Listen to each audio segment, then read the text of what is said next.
Hello class 10 children.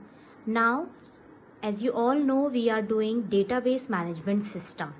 Now in this database management system, yesterday I had started with how to enter data and how to create a database, how to make a table. So today also with the same topic, that is manipulating data. Yesterday we created this table.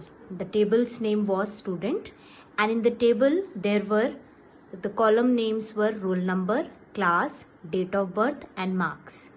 The roll number was given the data type integer, the class was given the data type varchar, date of birth was given the data type varchar, and the marks was given the data type integer.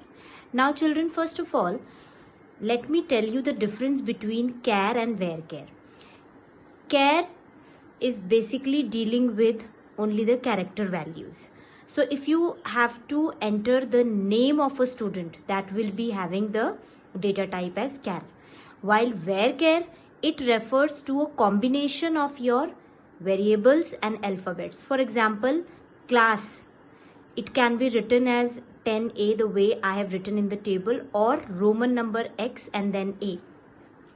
So this basically char and varchar are used for specific things. Now, how to enter the data in this table?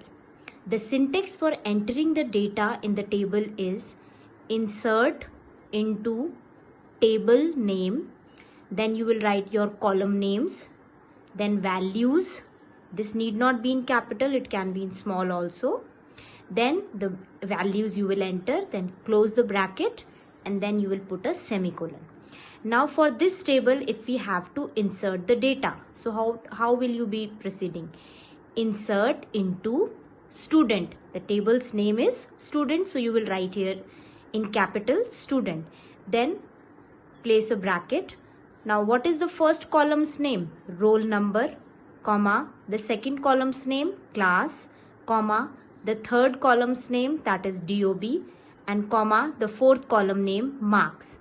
Close the bracket, then you will write values, then again a bracket you will place, and then you will be entering the actual values, and this will form your first row of the table.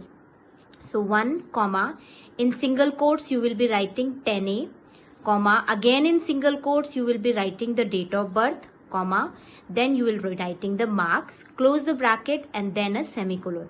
Now why have we used single quotes here?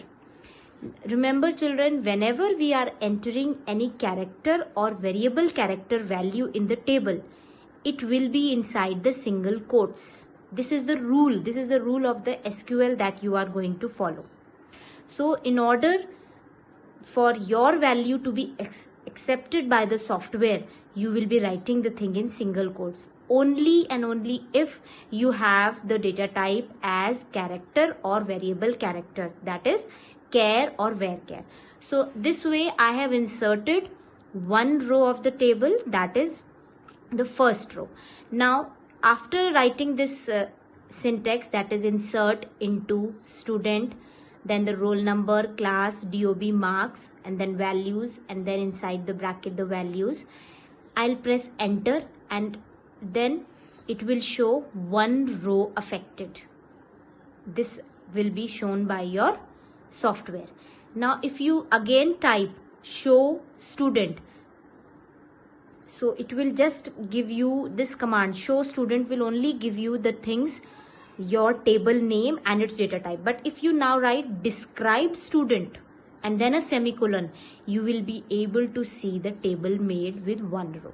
Now if I want to enter other rows of the table, again I will write the same syntax, that is insert into student, then the field's name, that is roll number, class, DOB, marks, then values, and then the next value, the row that you want to create, that is 2, then comma, then inside the single quotes 10A, comma, then again inside the single quotes the date of birth, that is 6.7.2010, comma, then 75, close the bracket, and then a semicolon.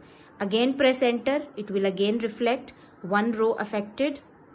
Describe student, you will write this command with a semicolon, Then again you will be able to see 2 rows entered in this table.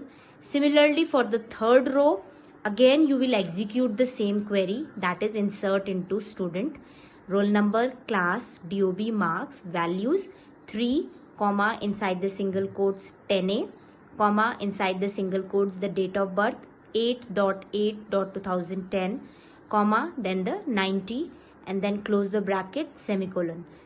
Press enter, 1 row affected. Now if you describe the table, you will be able to see the entire table. Now children, today we have made the table student inside the database that we created yesterday. Now much more we will be doing in this now to retrieve the data from the table. So you have to make notes from this video itself. Thank you and have a nice day.